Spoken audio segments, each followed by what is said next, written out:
Sharma and I welcome you all to the Udit pharmacy. तो आज हम हमारा न्यूट्रिशन एंड हेल्थ का सेकंड पार्ट करने वाले हैं HEAP में। Okay, so let's start with it. अब हम पढ़ेंगे कार्बोहाइड्रेट्स के बारे में। तो कार्बोहाइड्रेट्स हमारे होते क्या हैं? ये कंपाउंड्स हैं कार्बन, हाइड्रोजन और ऑक्सीजन के। किस किस के मिलकर बने हैं? ये कार्बन के, हाइड्रोजन के हैं और ऑक्सीजन को मिला के बनते हैं हमारे कार्बोहाइड्रेट्स। ठीक है जी। And are chemically polyhydroxy aldehyde और कीटोन्स। क्या होते हैं केमिकली? ये पॉलीहाइड्रोक्सी एल्डिहाइड। अब ये पॉलीहाइड्रोक्सी एल्डिहाइड क्या होता है कि इनमें more than one hydroxyl group होता है। हाइड्रोक्सिल ग्रुप कौन सा होता है? OH ग्रुप होता है। और हमारे पास कार्बोनाइल ग्रुप भी एक से ज्यादा होता है। ये हमारा कार्बोनाइल ग्रुप होता है। ठीक है। और कीटोन बॉडीज भी इसमें प्रेजेंट होती हैं। तो ये क्या है हमारा केमिकली? अगर इसकी नेचर की बात करें तो पॉलीहाइड्रोक्सी एल्डिहाइड है और कीटोन्स है इसमें। और कंपाउंड्स डिराइव्ड फ्रॉम देम, या फिर उनके कंपाउंड से मिलके बना होता है कार्बोहाइड्रेट्स। कार्बोहाइड्रेट्स के एग्जाम्पल की बात करें तो इसमें आ जाते हैं glucose, fructose, sucrose, maltose, lactose, starch and cellulose. ठीक है, ये कुछ एग्जाम्पल्स हैं। जैसे कि हमारी रोटी में ये है, ग्लूकोज है, फ्रक्टोज है, ऐसे ऐसे करके ये कार्बोहाइड्रेट्स के एग्जाम्पल होते हैं। ओके, तो क्या है कार्बोहाइड्रेट्स? कंपाउंड्स हैं जो कि कार्बन, हाइड्रोजन और ऑक्सीजन को मिला के बने होते हैं। ठीक है। अब हम बात करेंगे role of carbohydrates in our food की। हमारे खाने में कार्बोहाइड्रेट का क्या काम है? ठीक है। तो सबसे पहले है हमारे पास सेल्यूलोज। क्या है? सेल्यूलोज। तो सेल्यूलोज क्या होता है? एक डाइटरी फाइबर है। डाइटरी फाइबर है। डाइटरी मतलब आप खाने में लेते हो, फाइबर मतलब एक थिन फिलामेंट है। ठीक है। And important content of diet, और बहुत इम्पॉर्टेंट है हमारी डाइट के लिए। Found in vegetables, fruits and grains. तो कहाँ कहाँ मिलता है हमको ये? वेजिटेबल, सब्जियों में मिलता है, फ्रूट्स फलों में मिलता है, और ग्रेन्स में मिलता है, गेहूं वगैरह में। ठीक है। It increases the bulk of the stool. जो हम स्टूल पास करते हैं, जो हम फीसिस पास करते हैं, तो उसका जो वेट होता है वो सेल्यूलोज की वजह से ही हमारा इंक्रीज होता है। ठीक है। And reduces the tendency for constipation, और एक कॉन्स्टिपेशन, कब्ज, इसको कम कर देती है। ठीक है। फिर क्या है? These fibres also possess cholesterol lowering activity. अब इनके अंदर कोलेस्ट्रॉल लोअरिंग एक्टिविटी भी होती है। कोलेस्ट्रॉल लोअरिंग क्या होता है? हमारी बॉडी में लिपिड्स और कोलेस्ट्रॉल का लेवल हाई हो जाता है। ठीक है। तो ये फाइबर्स उसको कम करने में हेल्प करते हैं। ठीक है। Excretion of minerals in stool is increased by high fibre diet. अगर हम हाई फाइबर डाइट लेते हैं तो जो मिनरल्स है उनकी एक्सक्रीशन भी फीसीज में ज्यादा हो जाती है। ठीक है। फिर हम बात करें स्टार्च की, तो अभी भी हम रोल ही कंटिन्यू कर रहे हैं। तो सेकंड हमारे पास है starch. The largest proportion of carbohydrates in our diet occurs as starch. तो सबसे ज्यादा प्रोपोर्शन जो हमें कार्बोहाइड्रेट की मिलती है वो किस फॉर्म में मिलती है? स्टार्च फॉर्म में मिलती है। किस फॉर्म में मिलती है? स्टार्च फॉर्म में। Plants store the greatest part of their food reserve as starch. तो अगर प्लांट्स की एक्टिविटी की बात करें तो आपको पता है जो प्लांट्स है वो भी अपना फूड बनाते हैं। तो वो अपना फूड किस फॉर्म में स्टोर करते हैं? स्टार्च के फॉर्म में ही वो स्टोर करते हैं। ठीक है।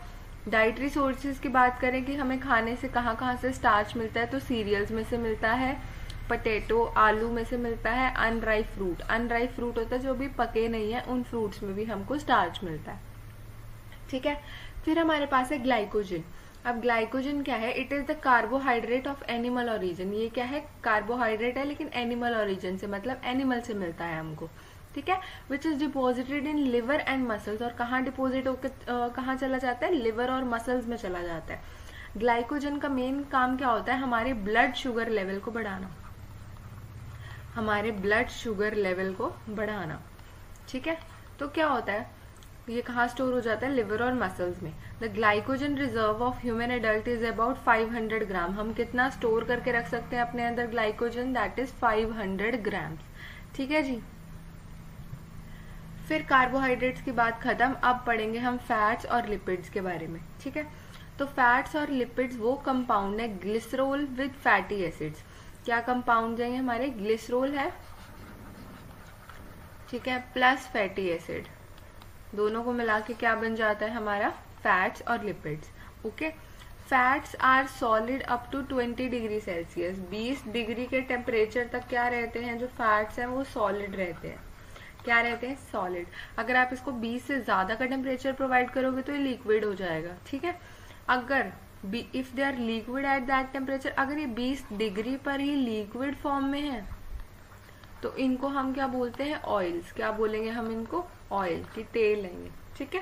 कहते हैं ना तेल में फैट है, तो वही होता है ये, ओके। फिर है सोर्सेज ऑफ फैट्स और लिपिड, हमको कहाँ कहाँ से मिलते हैं। कोकोनट ऑयल, ठीक है, palm oil, cottonseed oil, groundnut oil, fish oil, sesame oil, soybean oil. तो ये हमारे पास कुछ सोर्सेज है हमको फैट्स और लिपिड जहां से मिलता है, ठीक है। फिर है हमारे पास classification of fats. Classification of fats मतलब कि हमने उसे कैसे डिवाइड करा हुआ है, कैसे डिवाइड किया हुआ है, उसके भाग कैसे कर रखे हैं। तो फैट्स और लिपिड्स की बात करें तो हमारे पास मेन 4 तरह के आते हैं। सिंपल लिपिड्स आते हैं, कंपाउंड लिपिड्स आते हैं, डिराइव्ड लिपिड्स आते हैं और अदर्स कैटेगरी की आती हैं, ठीक है। सिंपल लिपिड की बात करें तो सिंपल लिपिड में हमारे आते हैं ऑयल्स एंड फैट्स और वैक्सेस, जो भी वैक्सेस हैं वो आती हैं। कंपाउंड लिपिड्स में आते हैं हमारे फॉस्फोलिपिड, ग्लाइकोलिपिड, सल्फोलिपिड्स, लाइपोप्रोटीन, लाइपोपॉलीसेक्राइड। ये आपको लर्न ही करने पड़ेंगे नेम, ठीक है। फिर डेराइव्ड लिपिड्स में आता है, डेराइव्ड हो गए जो हमने किसी से लिए हैं, वो हो गया कोलेस्ट्रॉल हो गया, प्रोस्टाग्लैंडिन हो गया। और अदर्स में हमारे पास विटामिन ए, विटामिन के और कैरोटिनॉइड्स, ये हमारे पास आते हैं क्या, अदर्स में, ओके। तो ये थी हमारी क्लासिफिकेशन ऑफ फैट्स। फिर हम बात करें फंक्शंस क्या होते हैं फैट्स और लिपिड्स के। तो फैट्स हमारे हाई एनर्जी फूड है, बहुत अच्छे सोर्स ऑफ एनर्जी। अगर हमें एनर्जी चाहिए तो हम फैटी फूड ले सकते हैं, ठीक है। Act as a vehicle for fat soluble vitamin. हमारे विटामिन 2 कैटेगरीज के होते हैं, वाटर सॉल्युबल होते हैं और फैट सॉल्युबल होते हैं। तो फैट सॉल्युबल में हमारे पास आता है ए, डी, ई, के, ठीक है। तो उनके लिए एक व्हीकल की तरह काम करते हैं, ठीक है। उनको सप्लाई करते हैं जगह जगह बॉडी में, ओके। कौन करता है, फैट करता है। As an insulator of organ of cells, और क्या है ये, इंसुलेटर की तरह, ठंड नहीं लगने देता, ठीक है। जिनमें फैट ज्यादा होता है उनको ठंड थोड़ी कम लगती है एज कम्पेयर टू जो पतला होता है, ठीक है। बिल्डिंग ब्लॉक्स फॉर मेम्ब्रेन्स, और क्या करते हैं, मेम्ब्रेन्स जो हमारी बॉडी की होती है उनकी बिल्डिंग ब्लॉक्स है। बिल्डिंग ब्लॉक्स मतलब उनको बनाते हैं, ठीक है। सपोर्ट विसरा लाइक हार्ट, किडनी और इंटेस्टाइन, जो हमारे इंटरनल ऑर्गन्स है। विसरा क्या होता है, हमारा इंटरनल ऑर्गन्स है जो हमारी, जैसे कि हार्ट है, किडनी है, इंटेस्टाइन है, उसको ही सपोर्ट करते हैं फैट्स और लिपिड्स, ठीक है। फिर है हमारे पास मिनरल्स। क्या है, मिनरल्स।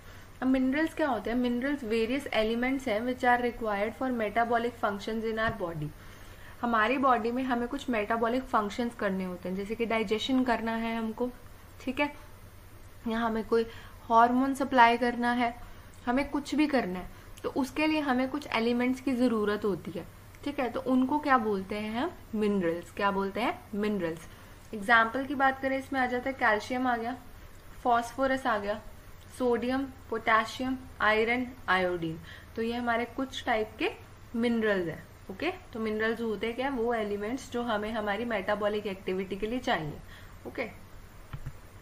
फिर एक क्लासिफिकेशन या टाइप्स ऑफ मिनरल्स। अब कितने तरह के होते हैं हमारे मिनरल्स, ठीक है, डिवाइड है ये, इनको कैसे डिवाइड किया हुआ है। तो अब सबसे पहले आता है हमारे पास फर्स्ट नंबर पे macro mineral, macro element, principal elements, macro nutrients, कुछ भी बोल सकते हैं इसको, 4 नाम है इसके। Macro minerals, macro elements, principal elements या मैक्रो न्यूट्रिएंट्स, ठीक है जी। अब मैक्रो नाम से पता लग रहा है ज्यादा क्वांटिटी में, है ना। तो the minerals which are required in large quantities for human body with respect to daily requirement. तो क्या होता है, कुछ ऐसे मिनरल्स भी होते हैं जो हमको बहुत ज्यादा क्वांटिटी में चाहिए होते हैं हमारी बॉडी के लिए, ठीक है। तो उनको हम बोलते हैं मैक्रो मिनरल्स या मैक्रो न्यूट्रिएंट्स, ठीक है। फिर क्या है, अगर एग्जाम्पल की बात करें, इसमें आता है कैल्शियम, फॉस्फोरस, ठीक है, sodium, potassium, magnesium, iron, zinc. तो ये हमारे क्या होते हैं, मैक्रो मिनरल्स या मैक्रो न्यूट्रिएंट्स, ठीक है, जो लार्ज क्वांटिटी में हमारी बॉडी को चाहिए। फिर आता है हमारे पास micro element, micro mineral, trace element, micro nutrients, ठीक है। माइक्रो अब नाम से पता लग रहा है जो हमको कम चाहिए, ठीक है। The minerals which are required in very less quantity, हमको बहुत कम क्वांटिटी में चाहिए। ट्रेस क्वांटिटी होता है बहुत थोड़ा quantity. Okay, for the human body with respect to daily requirements, उनको क्या बोलते हैं, माइक्रो मिनरल्स या ट्रेस एलिमेंट्स। ठीक है, इसमें हमारे पास आ जाता है कोबाल्ट आ जाता है, ठीक है, कॉपर आ जाता है, आयोडीन है, सेलेनियम है, मैंगनीज है, तो ये हमारे क्या आ जाते हैं, माइक्रो एलिमेंट्स आ जाते हैं। ओके, फिर है the minerals are needed for. अब मिनरल्स हमको किस किस पर्पस के लिए चाहिए और कौन कौन सा चाहिए वो बात करते हैं। फिर है सबसे पहले maintenance of osmotic pressure of blood. हमारे ब्लड में एक ऑस्मोटिक प्रेशर होता है, मूवमेंट में जो मटेरियल की हेल्प करता है। ठीक है, उसके लिए हमको चाहिए होता है सोडियम और पोटाशियम। ठीक है, ये क्या है हमारा एक तरह से सोडियम पोटाशियम पंप भी बोलते हैं इसको। ठीक है, हमारी बॉडी में कंटिन्यूसली वर्क करता है सप्लाई करने के लिए चीजों को, तो उसको मिनरल्स हमारे मेंटेन करके रखते हैं, क्योंकि मिनरल्स ही है सोडियम और पोटाशियम। ठीक है, फिर ट्रांसपोर्ट ऑफ ऑक्सीजन, जब ऑक्सीजन ट्रांसपोर्ट करनी होती है। अब एफई क्या होता है, आयरन। तो आयरन से ही हमारा हीमोग्लोबिन बनता है। क्या बनता है हमारा, हीमोग्लोबिन। तो हीमोग्लोबिन कहाँ प्रेजेंट होता है, हमारा रेड ब्लड सेल्स में प्रेजेंट होता है, और इनका काम क्या है, ऑक्सीजन को लेके जाना और कार्बन डाइऑक्साइड को लेके जाना। ठीक है, तो ट्रांसपोर्ट करता है ऑक्सीजन को कौन, आयरन हेल्प करता है, क्योंकि आयरन ही फिर अल्टीमेटली हीमोग्लोबिन बना रहा है। ठीक है, growth and maintenance of tissues and bones. हमें पता है हमारी बॉडी में अगर हमें हड्डियां मजबूत रखनी है, ठीक है, तो उसके लिए हमको कैल्शियम चाहिए होता है। तो वही है, कैल्शियम भी हमारा मिनरल है, तो कैल्शियम हमको चाहिए हमारे मेंटेन करने के लिए टिश्यू को, बोन्स को। ठीक है, working of nervous system, working of nervous system में भी कैल्शियम हेल्प करता है। ठीक है, मसल कंट्रैक्शन, जो हमारी मांसपेशियां उसकी कंट्रैक्शन में भी कैल्शियम हेल्प करता है। Maintenance of electrolyte balance, electrolyte balance होता है जो भी हमारी बॉडी में, मतलब जिससे भी इलेक्ट्रोलाइट्स प्रेजेंट है वो बैलेंस अमाउंट में है कि नहीं है, तो उसके लिए भी सोडियम, पोटाशियम और बहुत सारे होते हैं ऐसे इलेक्ट्रोलाइट्स जो कि नॉर्मल लेवल में होना बहुत जरूरी होता है। ठीक है, फिर एसिड बेस बैलेंस मेंटेन करके रखते हैं। ब्लड कोगुलेशन, जब कहीं कट वगैरह लग जाता है तो हमारा ब्लड क्लॉट हो जाता है, तो उसके लिए भी कैल्शियम रिस्पॉन्सिबल होता है। ठीक है, कार्डियक एक्टिविटी, हार्ट की जो हमारी एक्टिविटी है उसको पंप करना है, तो वो भी हमारा कैल्शियम कंट्रोल करता है। मैच्योरेशन ऑफ स्पर्म्स, जो हमारे स्पर्म्स होते हैं मेल के, तो उसके मैच्योरेशन, उसको मैच्योर करने में भी हमारा हेल्प करता है मिनरल, जो कि है जिंक। ठीक है, फिर है थायराइड हार्मोन सिंथेसिस। तो थायराइड हार्मोन हमारी थायराइड ग्लैंड निकालती है। ठीक है, तो वो आयोडीन हेल्प करता है। अगर हमारी डाइट में आयोडीन अच्छा है तभी हमारी जो थायराइड ग्लैंड है वो अच्छे से काम करके हार्मोन्स को प्रोड्यूस करेगी। ठीक है जी, तो ये हमारे कुछ मिनरल्स हैं जो हमें कुछ फंक्शंस के लिए चाहिए होते हैं। फिर अगर मिनरल चार्ट की बात करें हम एक एक करके, तो क्या है, कैल्शियम की बात करते हैं सबसे पहले। तो कैल्शियम हमारा एक मिनरल है जो हमें कहाँ कहाँ से मिलता है, दूध से मिलता है, एग से मिलता है, लीफी वेजिटेबल से मिलता है। पता ही है हमको, कैल्शियम बहुत इजी है, कॉमन है, आपने सबने सुना होगा कि मम्मी कहती है दूध पियो, ठीक है, कैल्शियम की कमी हो जाएगी। तो ये सारी सोर्सेज इसके मिल्क एंड मिल्क प्रोडक्ट्स होते हैं। ठीक है, रिक्वायरमेंट्स की बात करें तो एडल्ट को कितनी चाहिए, 400 to 500 mg पर डे। कितना चाहिए एडल्ट को, 400 से 500 mg पर डे उनको चाहिए। इन्फेंट और चिल्ड्रन, अगर इन्फेंट्स की बात करें और चिल्ड्रन की बात करें तो उनको ज्यादा चाहिए, दैट इज 500 से 600, क्योंकि उनको ग्रोथ, अभी उनकी ग्रोथ होनी है ना, उनको ग्रो करना है, और उनकी हड्डियों के लिए कैल्शियम बहुत अच्छा है, तो तभी उनको ज्यादा चाहिए। अगर डेफिशिएंसी हो जाए, इसकी कमी हो जाए, ठीक है, तो क्या होता है, रिकेट्स, ठीक है, ऑस्टियोपोरोसिस, हाइपोकैल्सीमिया, ऑस्टियोमलेशिया, टेटनी। तो ये सारी हमारी हड्डियों की बीमारियां होती हैं। ठीक है, जो कि हमें क्या होता है, कैल्शियम की कमी से होती है। ओके, तो रिकेट्स में क्या होता है, जो हमारी बोन्स होती हैं बच्चों की वो सॉफ्ट हो जाती है, वीक हो जाती है। ठीक है, ऑस्टियोपोरोसिस में हमारी जो बोन की डेंसिटी है वो कम हो जाती है। ठीक है, फिर अगर बात करें हम हाइपोकैल्सीमिया की, तो हाइपोकैल्सीमिया होता है जब हमारे में कैल्शियम की कमी हो जाती है तो हमें डिसीज हो जाता है हाइपोकैल्सीमिया। ठीक है, ऑस्टियोमलेशिया की बात करें तो हमारी जो बोन्स है वो सॉफ्ट हो जाती हैं। ठीक है, मतलब हमारी जो बोन है वो सॉफ्ट हो गई, पोरस बन गई, और हमारा फिर ब्रेक डाउन होने के उसके बहुत ज्यादा चांसेस है। ठीक है, और टेटनी हमारी एक ऐसी कंडीशन है जब हमारी बॉडी में मतलब कैल्शियम की कमी हो जाती है तो हमें टेटनिक सिम्टम्स देखने को मिल जाते हैं। ठीक है, क्योंकि हमारी कैल्शियम की कंसंट्रेशन हमारी बॉडी में कम हो गई होती है। ठीक है, तो ये हमारी कुछ डिसऑर्डर्स हैं जो कि कैल्शियम की कमी की वजह से होते हैं। फिर अगर बात करें फंक्शंस, रोल और इम्पोर्टेंस, क्या क्या फंक्शंस हैं कैल्शियम के, क्या रोल है या क्या काम कर रहा है वो बेसिकली, या क्यों ज़रूरी है हमको, ठीक है। तो for formation and maintenance of growth and growth of bone, तो पता ही है हमको बोन्स को ग्रो कराने में, मेंटेन करने में कौन हेल्प करता है, कैल्शियम हेल्प करता है। फिर है फॉर फॉर्मेशन ऑफ टूथ, जो दांत बनाने हैं उसमें भी कौन हेल्प करेगा, हमारा कैल्शियम।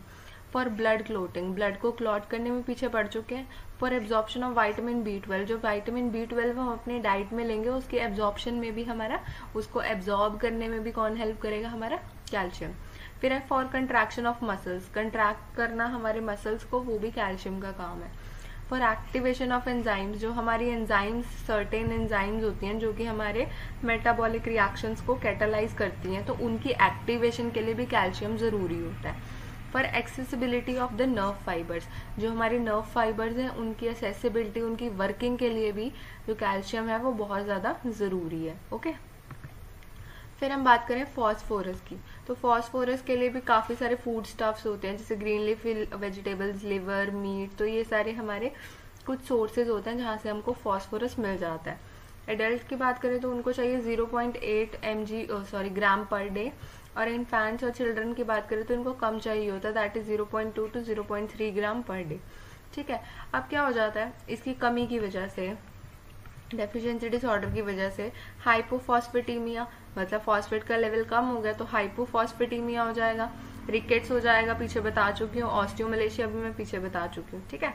फंक्शंस की बात करें तो क्या क्या काम करता है, for formation and development of bones and teeth, same काम वही, ठीक है। For formation of phospholipid and nucleic acid, जो न्यूक्लिक एसिड बनता है हमारी बॉडी में और जो फॉस्फोलिपिड्स बनते हैं, फॉस्फोलिपिड्स हमारे सेल मेम्ब्रेन बनाने में हेल्प करते हैं, तो उनकी फॉर्मेशन के लिए कौन हेल्प करता है, फॉस्फोरस, ठीक है।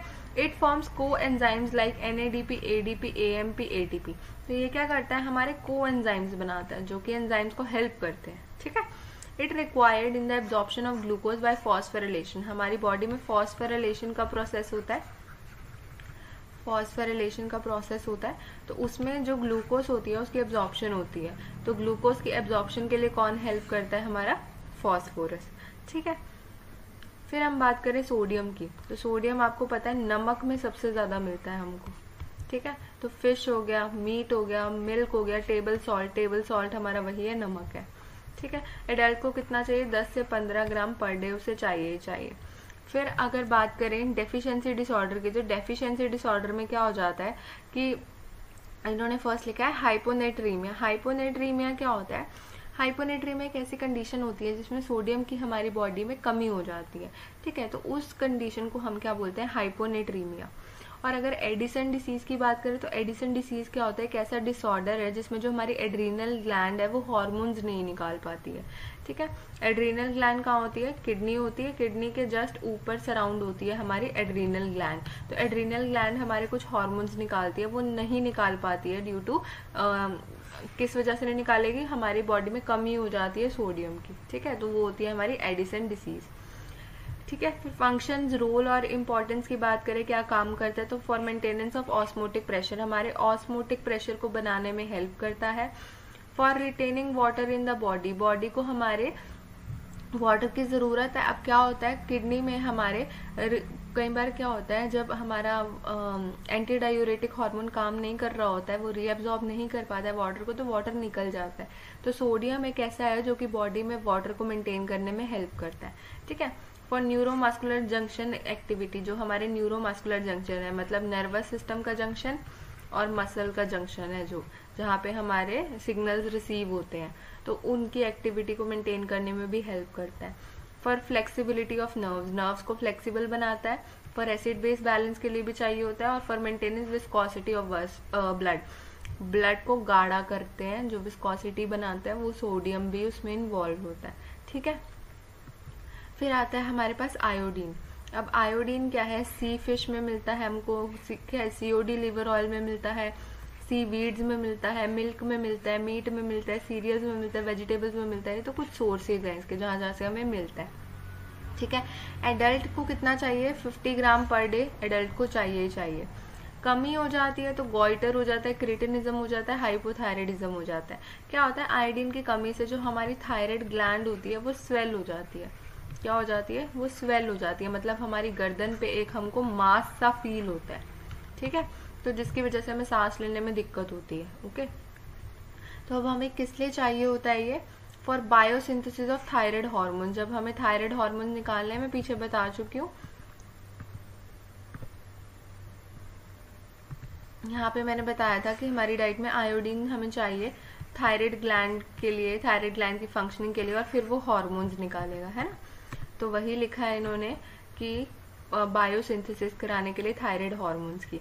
फिर बात करें for growth and development of body, और हमारी बॉडी की ग्रोथ के लिए भी ज़रूरी है, ठीक है। मिनरल्स हो गए खत्म, अब हम पढ़ेंगे वाइटामिन। क्या पढ़ेंगे, वाइटामिन। तो वाइटामिन होते क्या है, ये ऑर्गेनिक कंपाउंड्स हैं। क्या है, ऑर्गेनिक कंपाउंड्स, मतलब कार्बन की इन्वॉल्वमेंट इनमें है, okay, which are found in natural foodstuff, जो हमें फूड स्टफ्स में मिल जाते हैं, and essential for normal growth and metabolic functions of the body, और हमारी ग्रोथ के लिए इंपॉर्टेंस है ये इनकी, ठीक है, हमारी ग्रोथ करते हैं, और जो मेटाबॉलिक फंक्शंस है बॉडी के वो परफॉर्म करते हैं, तो वो हमारे कौन होते हैं, वाइटामिन। ओके, क्लासिफिकेशन की बात करें तो पीछे बता चुकी हूँ, फैट सॉल्युबल होता है और वाटर सॉल्युबल होता है। फैट सॉल्युबल में हमारा ADE याद रख लेना, ADE हमारे फैट सॉल्युबल होते हैं। इनके अलावा B और C कम्प्लेक्स बचता है, और E और K बचते हैं, तो वो हमारे वाटर E तो इसमें आ गए, जो हमारा B और C बचते हैं वो हमारे कौन से होते हैं, वाटर सॉल्युबल होते हैं, ठीक है। जैसे विटामिन C को हम और क्या बोलते हैं, एस्कॉर्बिक एसिड। फिर विटामिन B के कम्प्लेक्सेस होते हैं, B1 को thiamine, riboflavin, niacin, pyridoxine, pantothenic acid, biotin, folic acid, lipoic acid, cyanocobalamin, तो ये हमारे कुछ B कम्प्लेक्स होते हैं, ठीक है। तो ये हमारी क्लासिफिकेशन है वाइटामिन की, ठीक है। अब एक एक करके थोड़े वाइटामिन के बारे में बात करते हैं। तो विटामिन A की बात करें तो वो हमें कहाँ कहाँ से मिलता है, फिश से मिलता है, लिवर से मिलता है, ठीक है, बटर से मिलता है, ओके, घी से मिलता है हमको, होल मिल्क से मिलता है, फिश से मिलता है, तो इन सब से हमको विटामिन A मिलता है। एडल्ट को कितनी ज़रूरत है, 750 म्यूग्राम की ज़रूरत है, और चिल्ड्रन को 250 to 600 म्यूग्राम की ज़रूरत होती है, ठीक है। अगर कमी हो जाती है उसकी तो नाइट ब्लाइंडनेस हो जाता है, रात को दिखना बंद हो जाता है, कंजक्टिवल जीरोसिस हो जाता है हमको, बाइटोट स्पॉट हो जाता है, और जीरोफ्थेल्मिया। ये एक तरह से नाइट ब्लाइंडनेस की बात करें कि हमारी आई की प्रॉब्लम हो जाती है और हमें दिखना बंद हो जाता है। विटामिन A तो बहुत ज़रूरी है ये हमारे आई साइट के लिए, किसके लिए, आई साइट के लिए, ओके। तो क्या क्या इसके फंक्शन है, टू मेंटेन विजुअल एक्टिविटीज़, वही है विजुअल एक्टिविटीज़, देखने की जो एक्टिविटीज़ है उनको मेंटेन करके रखता है। Normal functioning of epithelial tissues and glands, मतलब जो एपिथेलियल टिश्यूज है हमारी बॉडी में, जो ग्लैंड्स है उनकी नॉर्मल फंक्शनिंग में हेल्प करता है। Supports normal growth of skeleton, skeleton की भी नॉर्मल ग्रोथ कराता है। एंड एंटी इन्फेक्टिव एक्शन है इसका, मतलब इन्फेक्शन से भी बचाने की हमें पूरी कोशिश करता है, ठीक है।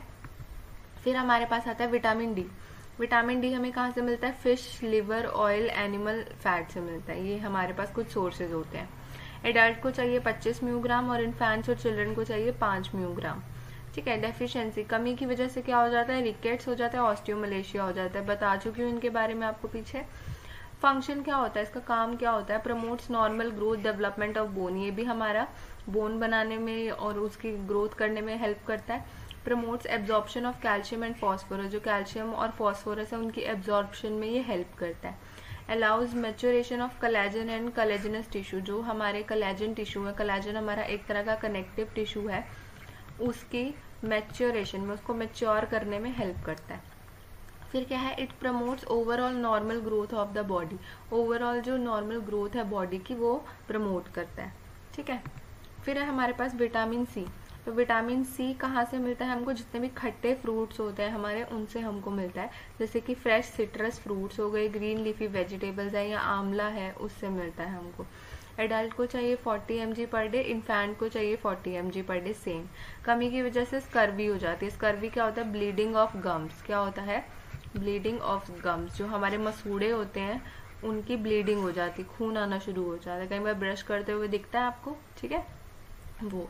तो काम क्या करता है हमारा vitamin C, skin lesion, skin पे कोई धब्बे वगैरह हो या कोई बीमारी हो उससे बचाता है, ठीक है, और स्कर्वी से भी बचाता है। Increase the resistance of body against infection, तो क्या करता है, हमें काफ़ी इन्फेक्शन से भी बचाता है, ठीक है। Keep the gums and teeth healthy, हमारे दांतों को और हमारे मसूड़ों को हेल्दी रखता है। Necessary for normal tissue oxidation physiology, normal tissue की ऑक्सीडेशन में ये हेल्प करता है, ठीक है। एक्ट्स एज अ कोएंजाइम, और एक कोएंजाइम की तरह भी ये एक्ट करता है, ओके। फिर बात करें विटामिन B1 की, जिसका नाम है थायमिन, तो कहाँ से मिलता है हमें? ईस्ट से मिलता है, पल्सेस दालों से मिलता है, ऑयल से मिलता है, सीड से मिलता है, नट से मिलता है, सीरियल से मिलता है, ठीक है। ये हमको चाहिए 0.5 mg पर 100 kcal पर डे, तो ये इसका रिक्वायरमेंट है, ठीक है। अगर कमी हो जाए तो क्या हो जाता है? बेरी बेरी हो जाता है, dry beriberi, wet beriberi, infantile beriberi, cerebral beriberi, ये बेरी बेरी के टाइप्स हैं आगे, ठीक है। ये हम आगे आएंगे वो तब पढ़ेंगे डिटेल में, ठीक है। फिर अब इसके काम क्या है? For the treatment of beriberi, treatment अगर बेरी बेरी का करना है हमें तो विटामिन B1 की जरूरत होती है। एसिटाइल कोलिन हमारा एक तरह का न्यूरोट्रांसमीटर है, क्या है? न्यूरोट्रांसमीटर है, तो उसकी सिंथेसिस, उसको बनाने में कौन हेल्प करता है? हमारा विटामिन B1, और ये भी एक कोएंजाइम की तरह एक्ट करता है, ठीक है। फिर है विटामिन B2, जिसका नाम है riboflavin, liver, meat, eggs, milk से मिलता है। 0.6 mg पर 100 kcal पर डे इसकी रिक्वायरमेंट है, ठीक है। कॉर्नियल अल्सर, कैटरैक्ट्स, फोटोफोबिया, तो ये हमें क्या, अगर इसकी कमी हो जाती है तो कॉर्निया, हमारी कॉर्निया आई में प्रेजेंट होता है तो उसके अल्सर होने के चांसेस होते हैं। कैटरैक्ट, मोतियाबिंद की बीमारी होने के चांसेस होते हैं, ठीक है। और फोटोफोबिया मतलब लाइट हमें चुभने लग जाती है, ओके। तो और काम क्या है विटामिन B2 के? कि एक्ट्स एज अ कोएंजाइम, ये भी कोएंजाइम की तरह एक्ट करता है, और ये मेटाबॉलिज्म में हेल्प करता है प्रोटीन, फैट्स और कार्बोहाइड्रेट्स की। और राइबोफ्लेविनोसिस बीमारी होती है जो कि इसकी कमी की वजह से होती है, उसको ट्रीट करने में भी ये हेल्प करता है, ठीक है। फिर है हमारा नियासिन। नियासिन की बात करें तो हमें सोर्सेज कहाँ से मिलता है? लिवर से मिलता है, ग्राउंड नट से मिलता है, होल सीरियल से मिलता है, पल्सेस से मिलता है, मीट और फिशेस से मिलता है। रिक्वायरमेंट इसकी ये है पर डे। अगर इसकी कमी हो जाए तो क्या हो जाता है? पिलैग्रा, क्या हो जाता है हमको? पिलैग्रा। तो क्या है पिलैग्रा? होता क्या है, हमारे जब विटामिन B3, नियासिन होता है हमारा B3, तो B3 की कमी हो जाती है तब हो जाता है, जिसमें हमारी स्किन में है जो वो इन्फ्लेम्ड, मतलब स्वेलअप हो जाती है, डायरिया हो जाता है, डिमेंशिया हो जाता है और मुंह में छाले हो जाते हैं, ठीक है। फिर अगर कमी की बात करें इसके, अगर इसके काम की बात करें तो क्या क्या काम करता है ये? प्लेग्रा के ट्रीटमेंट में ये चाहिए होता है। एंटी हाइपरलिपिडेमिक एजेंट है, मतलब क्या होता है, जब हमारे बॉडी में हाइपरलिपिडीमिया हो जाता है, हाइपरलिपिडीमिया मतलब लिपिड्स के लेवल ज्यादा हो जाते हैं, तो ये उसे कम करने में, एंटी हाइपर है ना, तो दैट मीन्स उसको कम करने में ये हेल्प करता है, ठीक है। एज अ वेसोडाइलेटर, हमारे वेसल्स को डायलेट करने में ये हेल्प करता है, ठीक है। Essential for normal functioning of skin intestine, जो हमारे नॉर्मल फंक्शनिंग है स्किन की, इंटेस्टाइन की, वो भी मेंटेन करके रखता है, कौन? Vitamin B3, okay. फिर हम बात करें विटामिन B12 की, जिसका नाम है सियानोकोबालामिन, तो ये कहाँ से मिलता है हमको? लिवर से मिलता है, kidney, meat, fish, egg, milk, cheese, यहाँ से हमको ये मिलता है, ठीक है। एडल्ट की बात करें तो 1 म्यूग्राम पर डे, और चिल्ड्रन की बात करें तो 0.2 to 1 म्यूग्राम पर डे। अगर कमी हो जाए तो मेगालोब्लास्टिक एनीमिया और परनीशियस अनीमिया, मतलब खून की कमी हो जाना, खून की कमी हो जाना, इसको हम बोलते हैं एनीमिया, ठीक है। फिर अब क्या क्या काम करता है विटामिन B12? ये चाहिए हमें development and maturation of RBC के लिए। अभी बताया कि अगर ना हो तो खून की कमी हो जाती है, तो इसीलिए ये चाहिए हमको RBC प्रोडक्शन के लिए, ठीक है। ये भी कोएंजाइम की तरह एक्ट करता है, और ये क्या करता है? Required for conversion of RNA into DNA, जब हमारा RNA को DNA बनाना होता है, कन्वर्जन करना होता है, तो उसमें भी कौन? विटामिन B12 हमारा हेल्प करता है, ठीक है। तो आज के लिए बस इतना है, ये हमारा